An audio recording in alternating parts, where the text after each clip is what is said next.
All right. How's everybody doing today? Appreciate you joining me.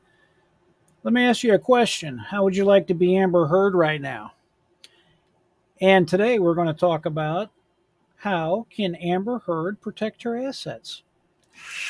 That's a very interesting question, and we're going to talk about it today. Appreciate you joining me today. I am J.R. Dukes, your host. Welcome to the J.R. Dukes Law Channel. I definitely appreciate you joining me today. If you're watching live or if you're watching in the future, if you ever have any kind of question, you can always reach me at my direct email address, which is simply reachjrdukes at gmail.com, as you see on your screen right there. I am always here to help you. I love to talk about legal related questions, asset protection questions. We talk a lot about police encounters, how to deal with police on this channel. And if you're interested in this type of video, you have come to the right channel. I appreciate you joining me, as I just said.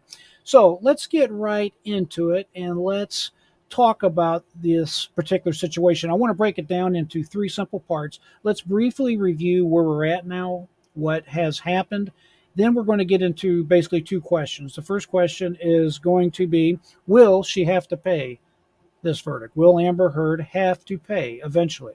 And then the second question is the main topic for today, which is how can Amber Heard protect her assets? And I got some very interesting ideas to share with you.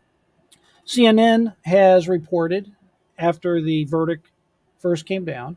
It says Amber Heard and Johnny Depp were both found liable for defamation in their lawsuits against each other on Wednesday, with a jury awarding them both damages. It's kind of a weird verdict, to be honest with you. The jury found both of them liable. I thought that was kind of odd in the sense that it wasn't completely one side or the other.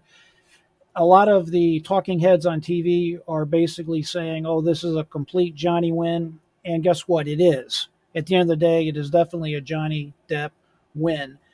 Amber Heard did win $2 million for a theory in law called agency, which is basically that an attorney of Johnny Depp's basically said in public something that defamed Amber Heard, which is very hard to prove to a jury, especially when Johnny Depp is a public figure and you have to prove actual malice.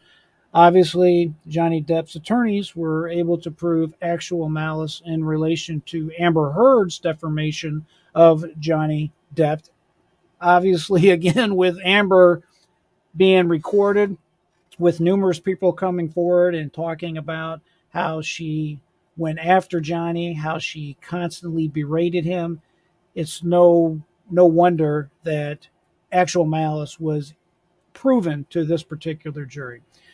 Moving on, Depp sued Heard, his ex-wife, for defamation over a 2018 op-ed she wrote for the Washington Post, in which she described herself as a public figure representing domestic abuse. And let me tell you, it's much more than domestic abuse. She framed herself not just as your typical domestic abuse individual. She said she was a victim of sexual abuse. She essentially accused him of very serious, felonious crimes. Make no mistake about it, this was an extreme defamation type of allegation.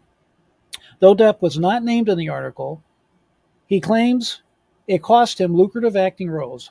Heard countersued her ex-husband for defamation over statements Depp's attorney made about her abuse scams. We just talked about that.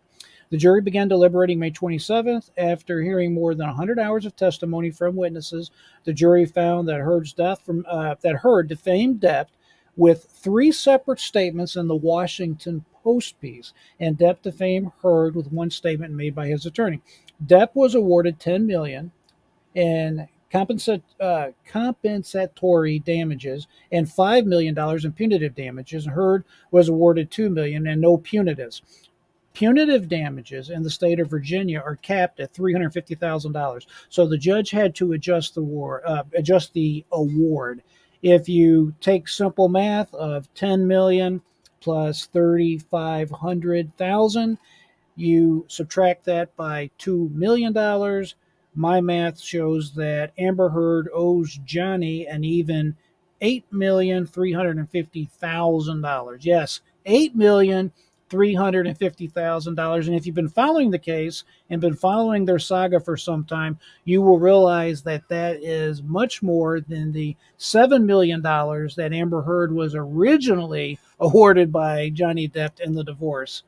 If you have been watching one of my previous videos, I believe the math broke down that Amber Heard was awarded over $15,000 in the divorce settlement from Johnny Depp for each day that she was married to him. Not a bad payday, not a bad lucrative marriage on her part, notwithstanding this verdict that just came down.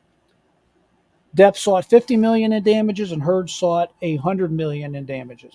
They both released statements. After the verdict, Johnny Depp said, 6 years ago, my life, the life of my children, the life of those closest to me, and also the lives of the people for many, many years have supported and believed in me were forever changed. And all in the blink of an eye, false and very serious criminal allegations were leveled at me via the media, which triggered an endless barrage of hateful content. Although no charges were ever brought against me, I have already traveled around the world twice. Within a nanosecond, the news spread, and it basically impacted his life and his career. And 6 years later, the jury gave me back my life, and I am truly humbled, says Johnny. My decision to pursue this case, knowing very well the height of the legal hurdles that I would be facing and the inevitable worldwide spectacle into my life, was only made after considerable thought. Basically, he goes on and he explains that he's very happy. He says that I will acknowledge the noble work of the judge, the jurors. He's basically thanking everybody. Obviously, he's very, very happy. And he closes with, truth never perishes. So obviously, he's very happy, very elated, as I would imagine anybody in his situation would be. Amber Heard released a statement, and in part it says, the disappointment I feel today is beyond words. I'm heartbroken that the mountain of evidence still was not enough to stand up to the disproportionate power, influence, and sway of my ex-husband. I am even more disappointed with what this verdict means for other women. It is a setback. It sets back the clock to a time when a woman who spoke up could be publicly shamed and humiliated. It sets back the idea that violence against women is to be taken seriously. I believe Johnny's attorney succeeded in getting the jury to overlook the key issue of freedom of speech and ignore the evidence that was so conclusive that we won in the UK. I'm sad I lost this case, but I am sadder still that I seem to have lost a right I thought I held as an American to speak freely and openly. Obviously, I don't want to get too deep into this, but we all have a freedom of speech. However, defamation is not a right that we have. You simply cannot defame somebody and not pay a cost if they choose to sue you for that defamation. This particular video that I'm making, I don't want to rehash the case. It's been talked about many, many times by many, many people, and frankly, it's kind of beat to death. I want to specifically talk about this from a different angle, and the angle I want to come from is asset protection. Whether you like Amber Heard, and frankly, it looks like a lot of people are on Johnny Depp's team, and that's fine. I am also a Johnny Depp supporter in this situation. I definitely think that both of these individuals have problems, and it is clear to me that Amber Heard probably got what she deserved. Having said that, the facts of the matter are we can all learn a lesson from this particular case, and that lesson is you never know in your life when you might have a claim come against you that literally can jeopardize your ability to take care of yourself, take care of your children, take care of your loved ones. You have to remember, and this is what I want to talk about, Amber Heard is a mother. I believe she has one minor child that she's responsible for, and she is in serious jeopardy of losing her ability to take care of her daughter, especially to the extent that she has been taking care of herself and her daughter. And that is essentially what I want to drill into a little bit with you right now. So basically, is she going to have to pay this verdict? And the short answer is yes. And let me tell you why. A lot of people will basically say, and actually, I had two people contact me asking, can she just simply declare bankruptcy?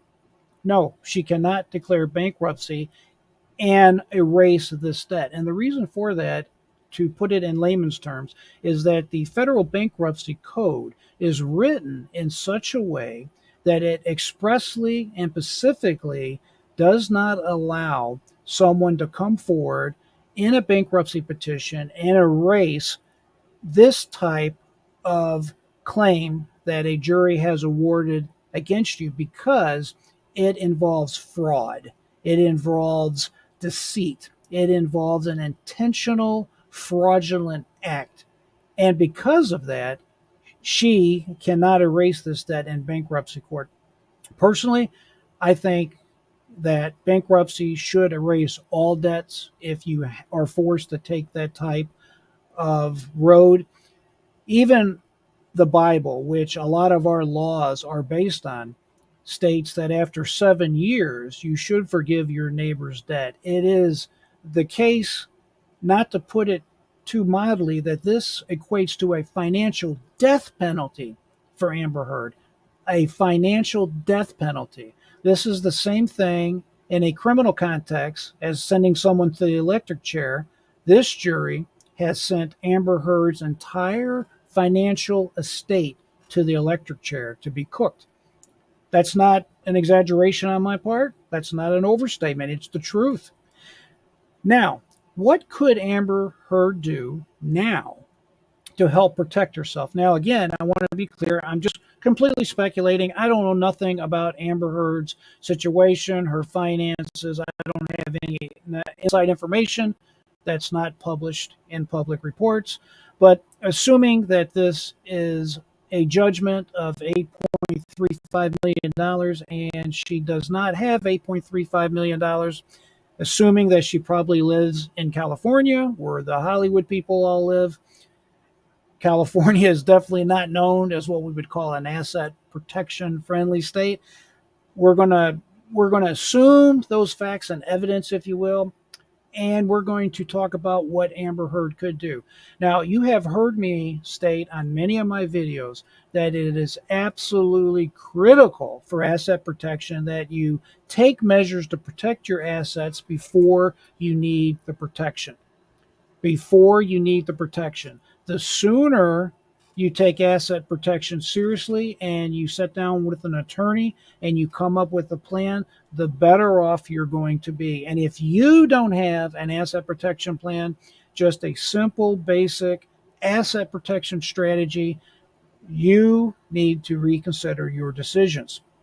All of us in our lives have a really good chance of being sued at some point in our lives.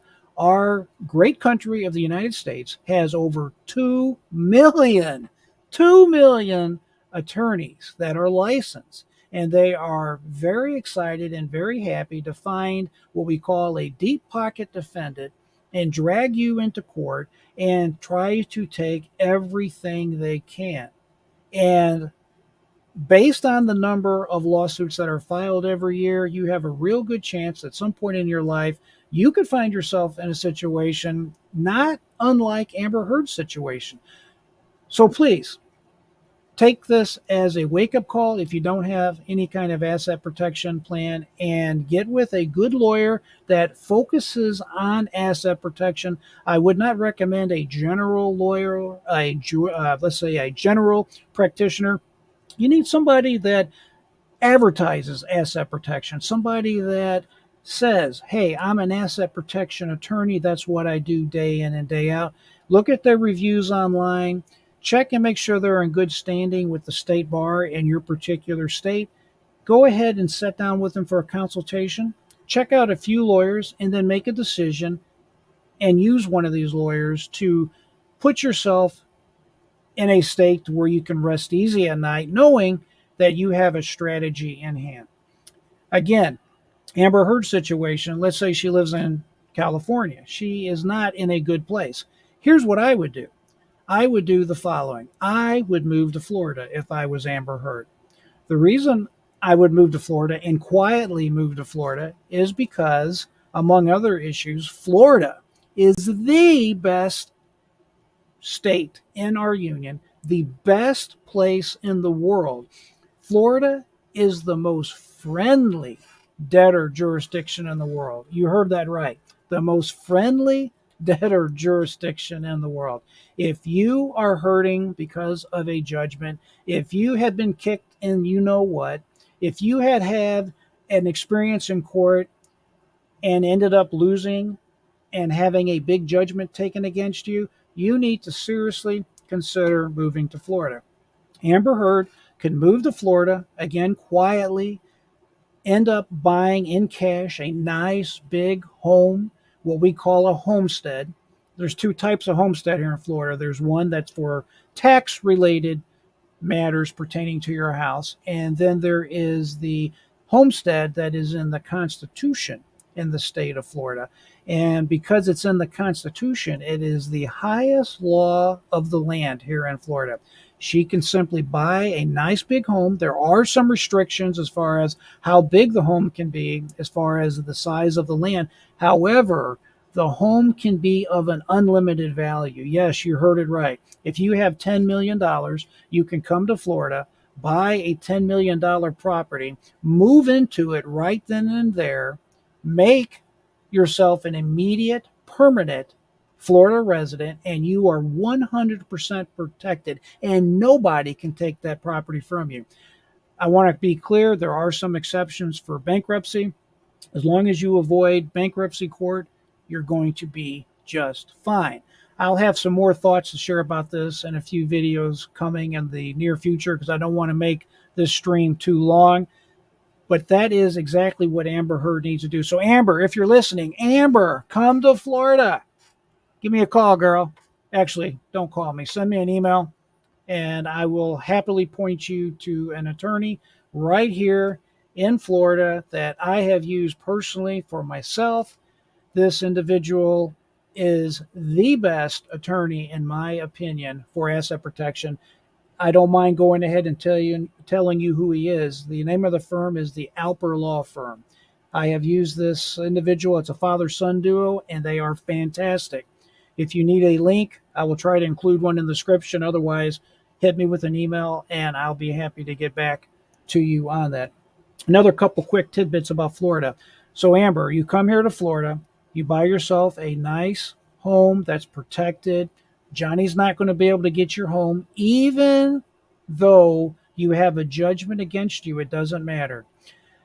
Most people would be concerned by what we call a fraudulent conveyance, which is, it sounds criminal, but it's not. It's just civil. Basically, in a fraudulent conveyance situation, if you give money away to individuals, a lot of people give it away to their kids thinking that that is going to have a positive impact as far as saving money, which it's not going to have. This fraudulent conveyance is basically where you give money away that you shouldn't give away because you have creditors. To make a long story short, a creditor can drag you back into court and a judge will reverse whatever you did.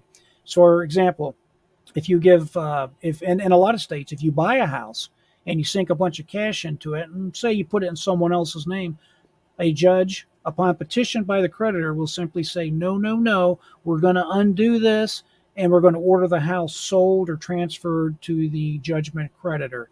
If you don't come to Florida, you can't do a lot of the asset protection stuff that I talk about on my channel. So, Amber, come on down to Florida. Another couple of things I want to mention is because you do have a child, you can protect, if your child's a dependent of you, you can protect your earnings. And it can be an unlimited amount of earnings. So you got a big movie coming up. No problem. You can protect those earnings that are being paid to you because you have a minor child that you're supporting.